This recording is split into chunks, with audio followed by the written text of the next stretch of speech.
Hello student, स्वागत है आप सभी का एक बार फिर से हमारे इस ऑफिशियल यूट्यूब चैनल में जिसका नाम है एसोल सॉल्यूशन। मैं चंदन कुमार हाजिर हूँ आप सभी के सामने अपनी एक और नई वीडियो के साथ। सो गाइस, आज की इस नई वीडियो में हम बात करेंगे उन सभी स्टूडेंट्स के लिए जो एमपीएस कोर्स के स्टूडेंट्स हैं, मास्टर ऑफ पॉलिटिकल साइंस के स्टूडेंट्स हैं। उन सभी के पास में MED 002 का सब्जेक्ट है, सेकेंड ईयर के स्टूडेंट्स हैं और वो सेकेंड ईयर के अंदर MED 2 में sustainable development issues and challenges, यानी हिंदी में बात करें तो सतत विकास मुद्दे और चुनौतियां वाला चैप्टर पढ़ रहे हैं या फिर उनके पास में ये सब्जेक्ट है। तो आज की नई वीडियो उन सभी स्टूडेंट्स के लिए मोस्ट इंपॉर्टेंट रहने वाली है, क्योंकि आप सभी की ऑन डिमांड पर मैं ये वीडियो लेकर आ चुका हूँ, जिसके अंदर हमने ऑल इम्पॉर्टेंट क्वेश्चन जो आपके एग्जाम में इसी में से पूरा का पूरा पेपर बनने वाला है, हमने वो सारे के सारे इम्पॉर्टेंट क्वेश्चंस इसके अंदर इंक्लूड किए हैं। क्योंकि बहुत सारे बच्चों का कमेंट आ रहा था कि सर MED 2 का एग्ज़ाम है, जल्दी एग्ज़ाम है, वीडियो बना दीजिए। तो लेट नाइट मेरे को ये वीडियो आप सभी के लिए इसलिए रिकॉर्ड करनी पड़ रही है ताकि आप सभी एग्ज़ाम से पहले, मुझे पता है आप सभी की तैयारी हो चुकी है, लेकिन आप सब ने उन तैयारी में इन क्वेश्चनों को याद किया है या फिर उसको तैयार किया है या नहीं, हम इसको देखेंगे और इसी में से पक्का है कि आपके एग्जाम में क्वेश्चन आएंगे। चलिए स्टार्ट करते हैं।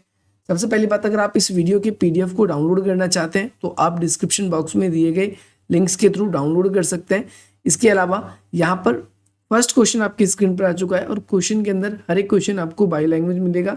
जैसा कि यहाँ पर बताया गया है, सततशीलता शब्द की परिभाषा लिखिए, यानी इसमें सबसे पहले आपको ये डिफाइन करना है सस्टेनेबिलिटी होता क्या है।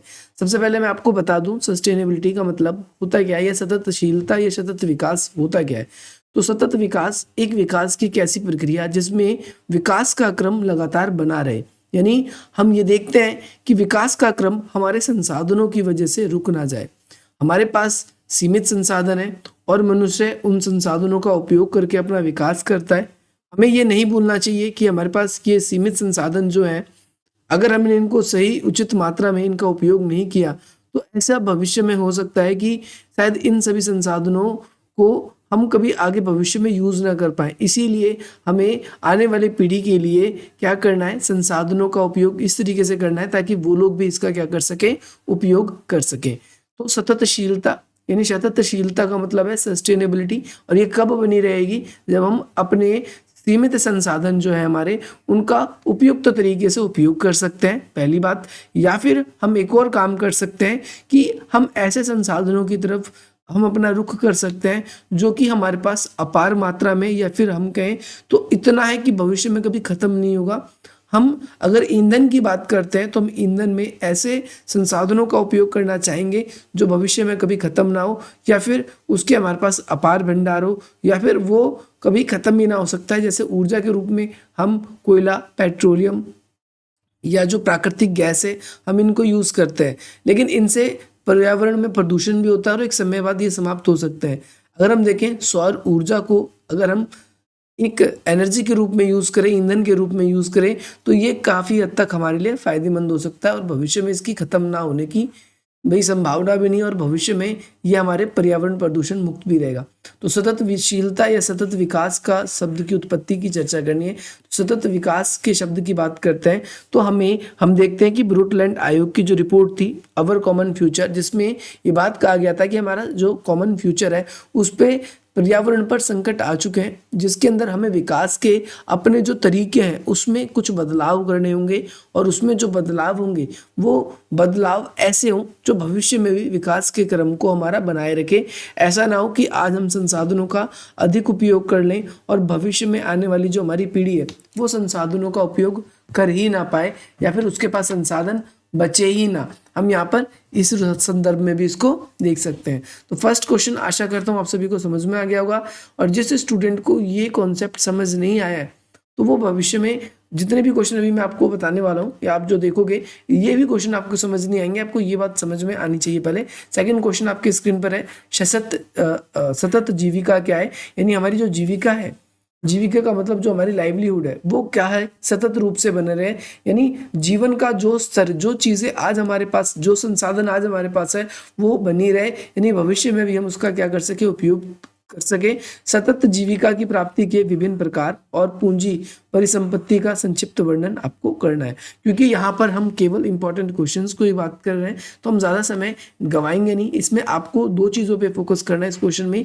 एक तो जो परिसंपत्ति है इसके बारे में आपको पता होना चाहिए कि सतत जीविका जो है उसकी प्राप्ति के लिए हम अलग अलग प्रकार की जो हमारे पास में पूंजी या परिसंपत्ति है उसका उपयोग किस तरीके से करना चाहिए, या फिर हमारे पास जो सीमित संसाधन है हम उनका संरक्षण किस तरीके से कर सकते हैं। अब इसमें से कुछ क्वेश्चन ऐसे हैं जो वेरी वेरी इंपॉर्टेंट है, जो आपको पक्का करके ही जाना है। जैसे फर्स्ट क्वेश्चन था, ये very and most important question है। तो कोई इंपॉर्टेंट तो सारी क्वेश्चन है, सारे रिपीटेड क्वेश्चन है जो मैंने आपको बताए, लेकिन ये क्वेश्चन ऐसे आएंगे जो आप लोगों के एग्जाम में, मुझे ऐसा लगता है पर्सनली, अगर मैं खुद पेपर सेट करता तो आप सभी के लिए ये क्वेश्चन उसके अंदर जरूर डालता। उसमें से ये थर्ड क्वेश्चन भी इंपॉर्टेंट है, विकसित और विकासशील देशों की प्रगति के रूप में पाए जाने वाले विभिन्नता, है ना, आपको विभिन्नता आएगा यहाँ पर। विभिन्नता में किन्हीं 5 कारणों को बताइए या 5 अंतरों को बताइए। तो विकसित देश विकास करने का उसका क्रम अलग है। उसका ये विकास करने का तरीका है कि हम अपने संसाधनों को अधिक से अधिक रूप से सुरक्षित करें, लेकिन वही विकासशील देशों के लिए संसाधन से ज़्यादा उसका विकास आज के समय में देश में इम्पॉर्टेंट है। तो वो ज़्यादातर किसकी तरफ ध्यान देता है? विकास की गतिविधियों की तरफ वो ध्यान देता है। वहीं विकसित देश के अंदर बात करें तो वो हाई टेक्नोलॉजी का उपयोग करके वो जो हमारे पास में नवीन ऊर्जा के संसाधन है वो उसकी तरफ थोड़ा सा अग्रसर होता हुआ दिख रहा है हमको। और वहीं बात करते हैं विकासशील देशों में, तो विकासशील देशों में टेक्नोलॉजी की कमी होने की वजह से हम देखते हैं कि जो नवीन ऊर्जा के संसाधन है हमारे पास या फिर जो नए तौर तरीके हैं उसका अभाव देखने को कहीं ना कहीं हमको मिल रहेगा। तो ये दोनों के अंदर है, ऐसे आपको 5 पॉइंट बताने हैं। अगला क्वेश्चन है वेरी वेरी इंपॉर्टेंट क्वेश्चन, ये भी क्वेश्चन इसमें आपसे पूछा गया है, भूमंडलीकरण की व्याख्या करें, यानी वैश्वीकरण होता क्या है। अगर आप लोगों ने वैश्वीकरण को नहीं समझा है तो आप अभी समझ सकते हैं कि वैश्वीकरण, भूमंडलीकरण, ग्लोबलाइजेशन तीनों एक ही बात होती है। इसका मतलब ये है कि आज विश्व के जो अधिकतर संसार के जो देश हैं वो एक दूसरे से काफ़ी क्लोज आते जा रहे हैं, वो एक दूसरे से काफ़ी निकट आते जा रहे हैं। उसके पीछे कारण क्या? अब आपके मन में सवाल आएगा कि भाई देश दुनिया के जो लोग हैं वो एक दूसरे के इधर निकट आखिर क्यों आ रहे हैं? तो उनके निकट आने का सबसे बड़ा रीजन ये है कि उनके बीच में एकीकरण की प्रक्रिया बहुत ज्यादा बढ़ गई है। व्यक्ति, वस्तु, पूंजी, ज्ञान, संपत्ति, इन सब चीजों का स्वतंत्र रूप से आदान प्रदान हो रहा है। लेकिन इस स्वतंत्र रूप से आदान प्रदान की वजह से बहुत सारी समस्याएं भी नई नई हमारे सामने निकल के आ रही है। तो इसके मुख्य अंगों का उल्लेख कीजिए। तो वैश्वीकरण के मुख्य अंग की बात करें तो इसका मुख्य अंग जो है, एक तो राजनीतिक आयाम है इसका, एक आर्थिक आयाम है इसका, आर्थिक आयाम है, और एक इसका सामाजिक और सांस्कृतिक आयाम है। तो आपको ये तीनों के तीनों डायमेंशन या तीनों के तीनों आयाम के बारे में आप सभी को याद रखना है। ये सारे के सारे आपको करने हैं। नेक्स्ट क्वेश्चन है, मैंने वैसे इन पे वीडियो बना रखी है, अगर आप लोगों ने नहीं देखा है तो आप लोगों को वो वीडियो देखनी पड़ेगी। लगभग लाखों बच्चों ने उस वीडियो को देख रखा है। अगर आप लोगों ने नहीं देखा तो आप डायरेक्टली भूमंडलीकरण बाय सोल सॉल्यूशन आप सर्च करेंगे, आपको कई वीडियोस मिल जाएगी। नेक्स्ट क्वेश्चन है, कृषि से जुड़ी समस्याओं का वर्णन करें। तो कृषि से जुड़ी हुई समस्याएं कोई बड़ा कठिन सवाल तो है नहीं, आपसे अगर पेपर में आता है तो आप इसका आंसर लिख सकते हो। तो कृषि से जुड़ी हुई कई सारी समस्याएं, चाहे वो सिंचाई से संबंधित समस्या है, चाहे वो हम बात करते हैं किसानों के लिए उपयुक्त तो वातावरण जो है, मौसम है, मानसून है, उसकी समस्या है। किसानों के लिए एक समस्या ये भी है कि भाई वो अच्छे बाजार नहीं मिल पाते, अच्छी कीमत नहीं मिल पाती।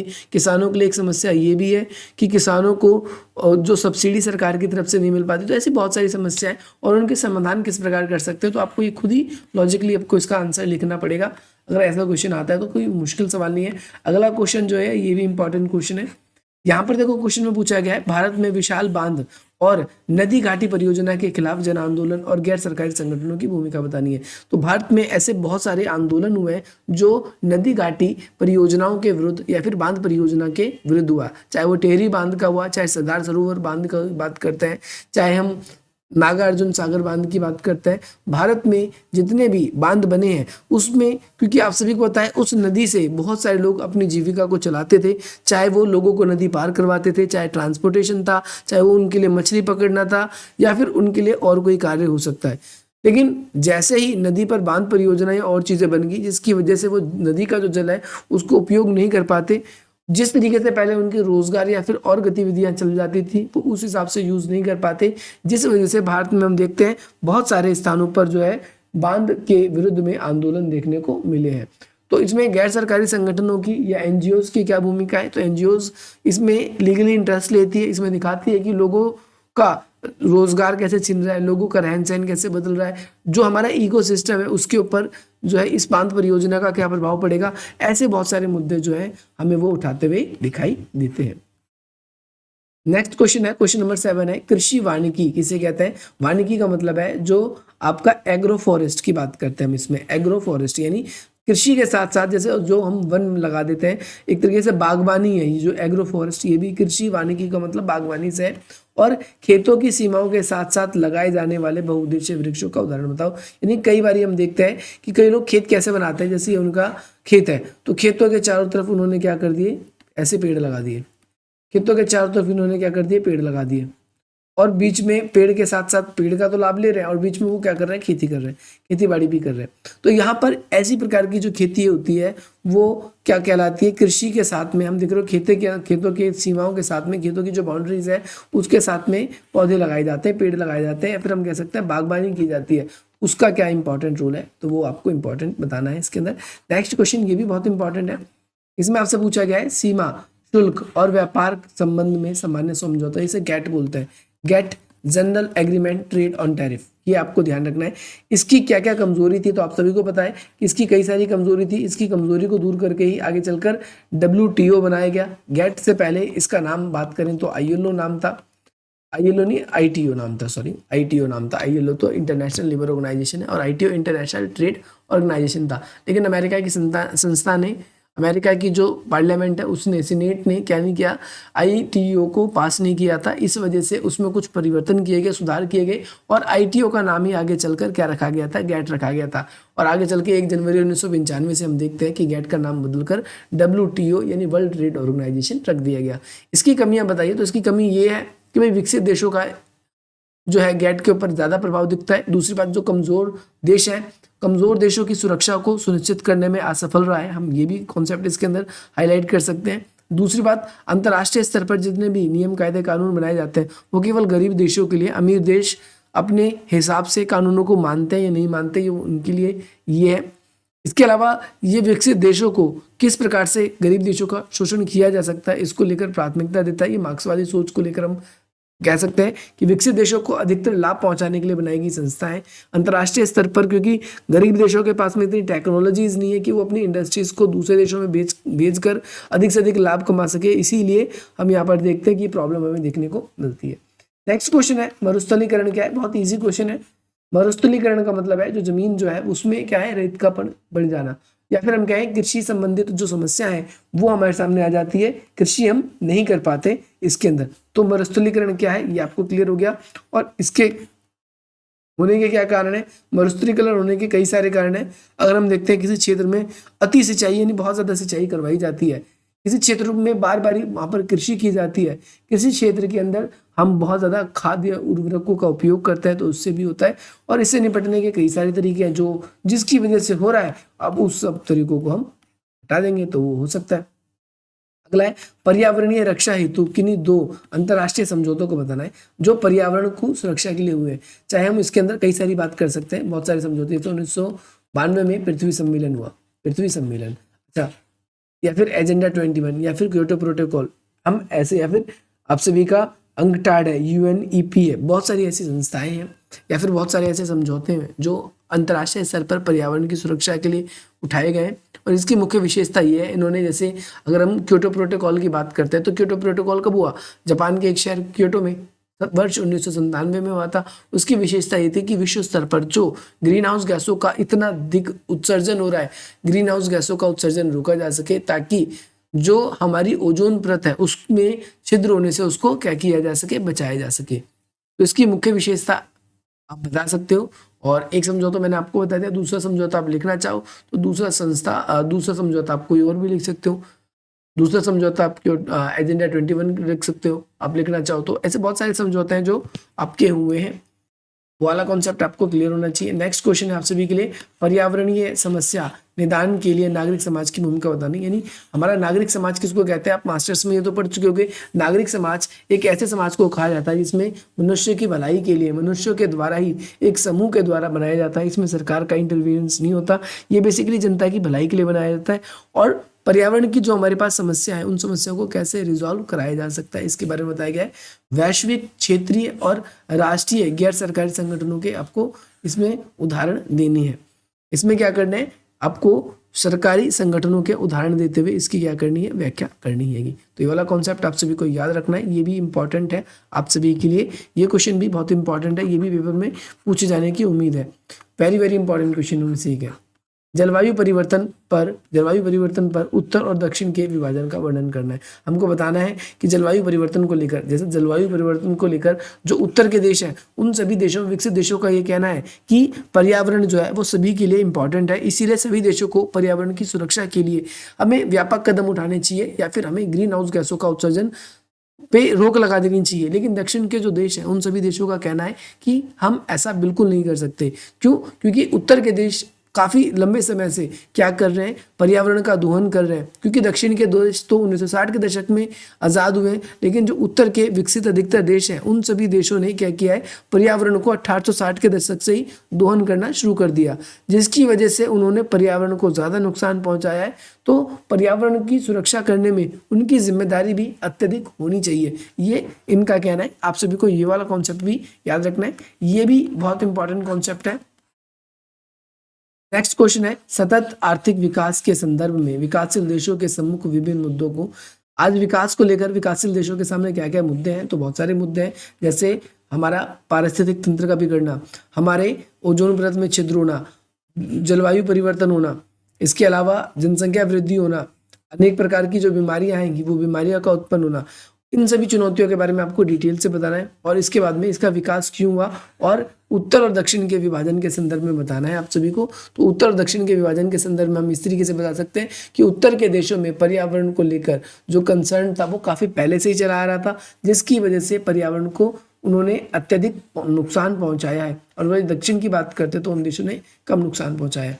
पर्यावरण पर औद्योगिकरण का प्रभाव बताओ, तो औद्योगिकरण का मतलब है इंडस्ट्रियलाइजेशन, और इंडस्ट्रियलाइजेशन की वजह से बहुत ज़्यादा पोल्यूशन हुआ है, हमने देखा है। सिर्फ पोल्यूशन की ही हम बात नहीं करेंगे, इंडस्ट्रियलाइजेशन की वजह से हमारे पर्यावरण के अंदर बहुत सारी तरह तरह की जो ग्रीन हाउस गैसें हैं वो उत्पन्न हुई है, जिससे ओजोन परत में छिद्र हो रहा है।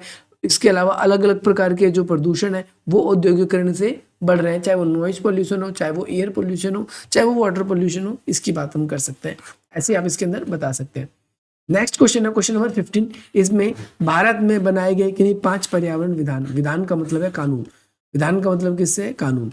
आपको बताना है ऐसे कौन कौन से 5 कानून हैं जो भारत में पर्यावरण को सुरक्षा के लिए बनाए गए। तो 1972 से ही आप इसमें बहुत सारे कानून, भाई इंडिया में भी वाइल्ड लाइफ एक्ट बनाए गए हैं, इंडिया में भी बहुत सारी परियोजनाएं चलाई गई है जो पर्यावरण को सुरक्षा करने के लिए।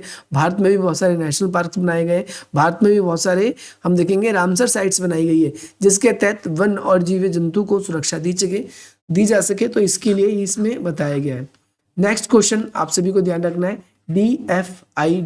DFID द्वारा दिए गए सतत विकास की परिभाषा। तो सतत विकास की परिभाषा वही है जो स्टार्टिंग में बताएगी कि हमें भाई विकास का क्रम लगातार जारी रखना है, इसीलिए संसाधनों का कुछ इस प्रकार से उपयोग किया जाए ताकि आने वाली जो हमारी पीढ़ी है वो भी संसाधनों का उपयुक्त रूप से उपयोग कर पाए।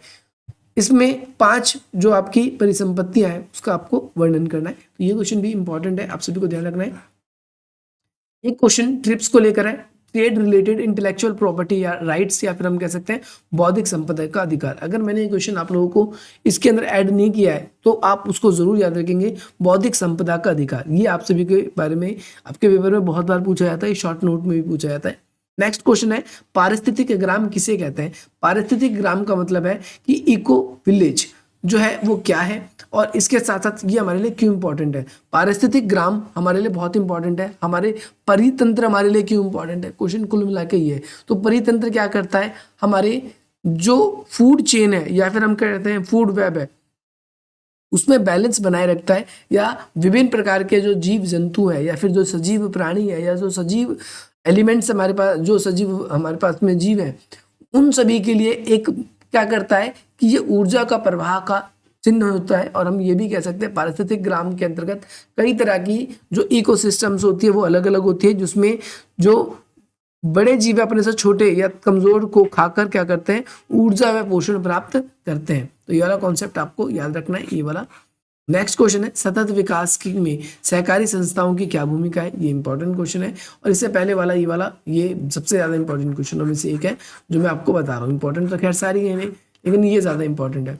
इसके अलावा नेक्स्ट क्वेश्चन है कि नहीं दो वैश्विक पर्यावरण की समस्याओं का वर्णन कीजिए। विश्व स्तर पर कौन सी दो पर्यावरण की समस्या, चाहे आप ओजोन परत में छिद्र बता दीजिए इसके अंदर, चाहे वो ग्लोबल वार्मिंग बता दीजिए आप, चाहे वो मौसम से रिलेटेड छोड़ दो, चाहे वो पेयजल की समस्या, प्रदूषण की समस्या हो सकती है, कोई दो समस्या बतानी है। और सतत विकास पे आपका क्या तात्पर्य है। सतत विकास में ये पर्यावरण संरक्षण हमें करने की जरूरत पड़ जाती है ताकि आने वाली पीढ़ी भी उन संसाधनों का उपयोग कर सके।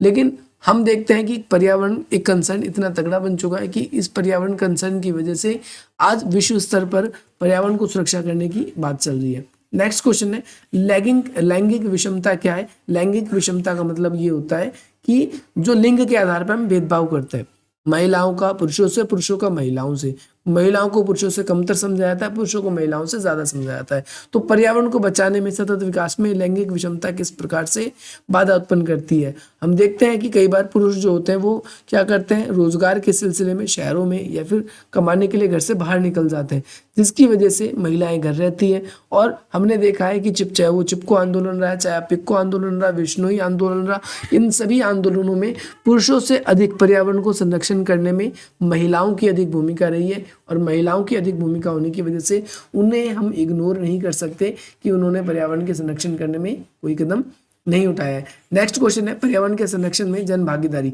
जन भागीदारी का मतलब है कि जो पूरी की पूरी जनता के द्वारा किया गया आंदोलन है। तो इसमें आपको चाहे चिपको आंदोलन, अपिक्को आंदोलन, विश्नोई आंदोलन, ये सारे के सारे आंदोलन ऐसे हैं जो महिलाओं द्वारा किए गए आंदोलन है पर्यावरण को सुरक्षा करने के लिए। तो आप लोगों को ये वाले आंदोलन इसके अंदर जरूर लिखना है। चाहे वो आपके पर्यावरण के अंदर और भी चीजें आ जाती हैं, जैसे स्थलों पर इकोसिस्टम होता है, वैसे वाटर में भी होता है, पानी में भी होता है। तो उस पानी के इकोसिस्टम को बनाए रखने के लिए भी हमें ध्यान रखना है। उपयुक्त प्रौद्योगिकी क्या है और उपयुक्त प्रौद्योगिकी होने के ये किसी की नहीं, 6 आवश्यक परिस्थितियों को बताना ही नहीं, जैसे 6 क्या क्या चीजें इंपॉर्टेंट है जो उपयुक्त प्रौद्योगिकी के लिए। तो ये भी इंपॉर्टेंट क्वेश्चन है जो कि आपके पेपर में रिपीटेड है।